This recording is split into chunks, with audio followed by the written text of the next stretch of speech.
Siapakah Kiai Haji Bahri? Inilah dia dengan nama lengkap Kiai Haji Bahri Siman. Beliau lahir di Bangkalan tahun 1974.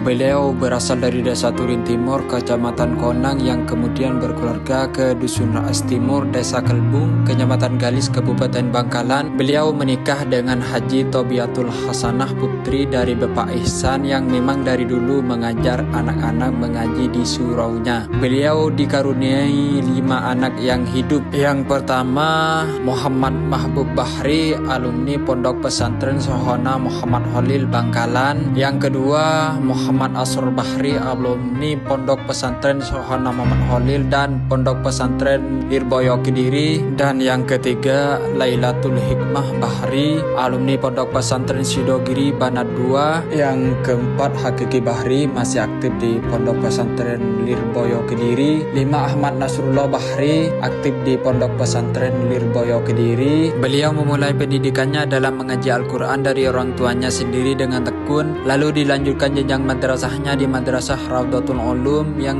berada di Dusun Nakeleng, Desa Turinbar, Kecamatan Konang, yang diasuh oleh Kiai Haji Muhsin Hasim. Belum tuntas di sana, beliau melanjutkan ke Pondok Pesantren Sohona Muhammad Holil Bangkalan yang waktu itu diasuh oleh Raden Kiai Haji Abdullah Sahol. Tak cukup lama di sana, hanya sekitar 3-4 tahun beliau berhenti karena faktor ekonomi. Maklum, beliau dari keluarga sederhana karena waktu itu teman-teman beliau kalau dikirim 50.000 satu bulan, tapi beliau cuma 5.000 satu bulan. Sebelum beliau berhenti, beliau sempatkan diri untuk menjadi khaddam di Pondok Pesantren Sohona Muhammad Holil Bangkalan sebagai tukang cuci pakaian para lora di sana. Setelah beliau boyong dari sana, bukan malah berkehidupan yang cukup, namun beliau mengalami ujian ekonomi yang luar biasa. Pernah merantau dan juga menjadi tukang jahit, bahkan pernah bekerja di tukang pandai besi. Pernah suatu hari salah satu putra beliau menangis karena kelaparan, namun beliau tidak punya apapun yang bisa dimakan sehingga istri beliau terpaksa berpura-pura memaksa sampai putranya itu tertidur. Dan betapa sedihnya saat melihat yang dimasak itu adalah hanya sebuah batu yang dikasih air mendidih. Lambat tahun mulai dari mengajar anak mengaji sehingga beliau bisa mendirikan sebuah pesantren Nur Sadili Bahrul Ulum yang sebelumnya beliau pernah berkhidmat di Madrasah Mambaul Ulum Semangkaan bersama almarhum Kiai Holil. Lalu beliau bertekad karena desakan masyarakat setempat untuk mengajar madrasah di rumah beliau sendiri agar lebih dekat dan lebih banyak lagi bertebar kebaikan di Desa Kelbung. Dan semuanya alhamdulillah sampai sekarang masih diberi kekuatan untuk membimbing muridnya. Ini semua tidak lepas dari barokah dan dukungan para guru beliau, yaitu Raden Kiai Haji Abdullah Sahol dan Raden Kiai Haji Fahril Ashol serta mertua beliau sendiri. Sekian sedikit dari perjuangan beliau. Semoga kita tidak melihat sesuatu dari hasilnya, tapi lihat bagaimana prosesnya.